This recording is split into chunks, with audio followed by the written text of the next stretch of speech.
Hello everyone, welcome to my channel. So this is microeconomics series, last chapter for UPSC aspirants, because in UPSC preparation very minimal role of this microeconomics. तो आज हम इसको ख़त्म करेंगे so that हम macroeconomics को जल्द से जल्द लॉन्च करें और आपके सामने जो प्रीलिम्स है उसको इकोनॉमिक्स का जो आपका इंडियन इकोनॉमी का पूरा सिलेबस है उसको कवर कर पाए। ठीक है, तो आज का जो चैप्टर है production function and forms of market. अभी तक हमने क्या क्या पढ़ा था?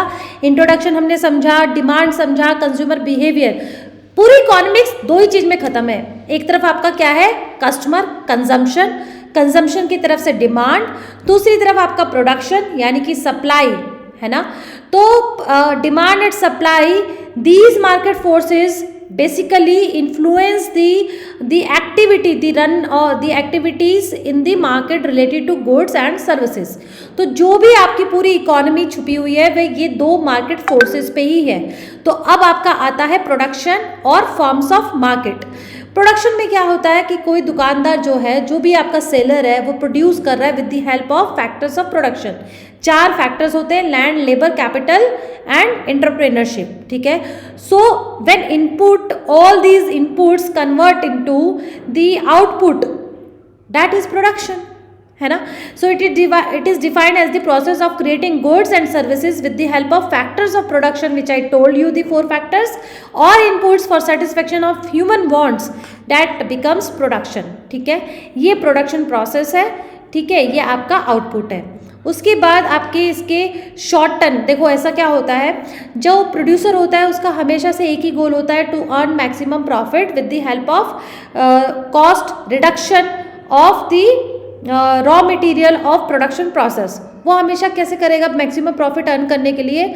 उसको he has to control over the cost of production। ठीक है, तो उसमें आपके फिक्स्ड फैक्टर्स हैं, उसमें आपके वेरिएबल फैक्टर्स हैं। फिक्स्ड फैक्टर में क्या होता है? आपकी लैंड, लेबर। जैसे आपने मशीनरी खरीद ली तो वो मशीनरी तो कुछ साल के लिए चलेगी, 10 साल। अब उसको कहाँ पे काम करना है? कितने लेबर कितने चेंज करने हैं। ठीक है, नंबर ऑफ जो है लेबर्स है वो इंक्रीज करना है, डिक्रीज करना है as per the target of production. ठीक है, तो ये वेरिएबल फैक्टर्स है। These factors decides the cost of the production. ठीक है, शॉर्ट टर्म में हमेशा प्रोडक्शन महंगा पड़ता है, that's why the price of the product would be high in the market, which definitely reduce और less influence the customers to buy to और the demand of the goods. अगर वो महंगा होगा प्रोडक्ट तो लोग खरीदेंगे नहीं, as per the law of demand. अब लॉन्ग रन में उसको, प्रोड्यूसर को पता हो जाता है कि कहाँ पे उसको कॉस्ट अपनी प्रोडक्शन की कम करनी है। जैसे कॉस्ट कम होगी, प्रॉफिट मार्जिन ज़्यादा होगा, price will be less in the market, और जो कस्टमर्स है they would encourage to buy more goods. ठीक है, तो ये आपका शॉर्ट रन, लॉन्ग रन है। Level of production and scale of production, production को अगर एक्सपेंड करना है तो वो आपका लॉन्ग रन में ही पॉसिबल होता है, शॉर्ट रन में पॉसिबल नहीं होता। और ज़्यादा प्रोडक्शन पे कॉस्ट अपने आप क्या हो जाती है? कम हो जाती है। ठीक है, TPP, APP and MPP, total production point, और आपका एवरेज प्रोडक्शन जो है, आपका मार्जिनल प्रोडक्शन क्या होता है? तो ये वैसा ही था जैसे हमने कॉस्ट में समझा था। Again you guys are not required to study this topic in detail, आप इसको स्किप कर दीजिए। ठीक है, उसके बाद रिलेशनशिप नॉट रिक्वायर मच, लेकिन हाँ अगर आप पीसीएस या दूसरे एग्जाम्स देते हैं तो ये पीडीएफ आपको हेल्प कर सकता है। I will definitely share this PDF with you. उसके बाद मार्केट क्या होता है? मार्केट कोई ऐसा प्लेस जहाँ पे there is interaction between seller and buyer in terms of selling and buying of goods and services. उसके लिए it is not mandatory there must be a physical place of this market. वो आपका e commerce, अभी तो जैसे virtual भी आपका चलता है। ठीक है, आपका ऑनलाइन भी बिजनेस होता है, ऑनलाइन भी मार्केट होती है जहाँ पे बायर होता है, सेलर होता है, कमोडिटी होता है, डिफरेंट कंपटीशन होते हैं। कोई एक प्रोडक्ट के आपको 4 ब्रांड्स देखने को मिलेंगे, कोई एक प्रोडक्ट का आपको सिर्फ मोनोपोली एक ही देखने को मिलेगा। So these are the features of different markets. Forms of market is very important. उसमें आपका परफेक्ट कंपटीशन या फिर परफेक्ट मार्केट होता है और एक इम्परफेक्ट होता है।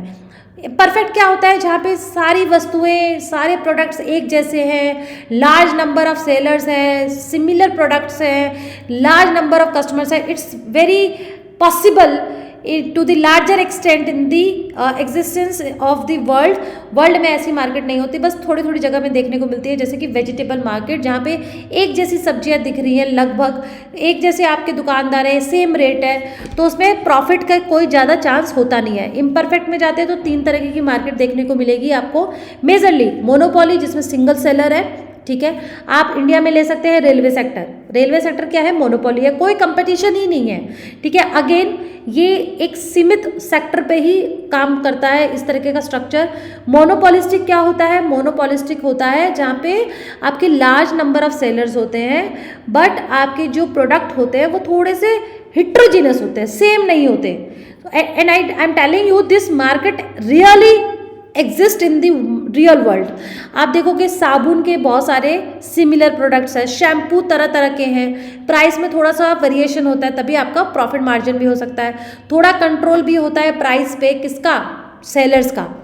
Oligopoly, few sellers, but few sellers are very important because they capture high market share in the market, जैसे कि एयरलाइंस, ठीक है। कोई एक भी अगर मार्केट से जाता है, आउट होता है, तो दूसरी मार्केट पे, दूसरे कंपटीशन पे उस पर बहुत इम्पैक्ट पड़ता है। जैसे कि एक केस बताऊं, टेलीकम्युनिकेशन भी ले सकते हैं, आपका एयरटेल और रिलायंस ने जब फ्री सर्विसेज दिया था तो एयरटेल के प्रॉफिट मार्जिन पे उसका बैडली इम्पैक्ट पड़ा था, ह्यूज डाउन साइज हुआ था, तब जाके एयरटेल के भी फ्री सर्विसेज लेकर आई थी मार्केट में, है ना, उससे पहले तो थी नहीं।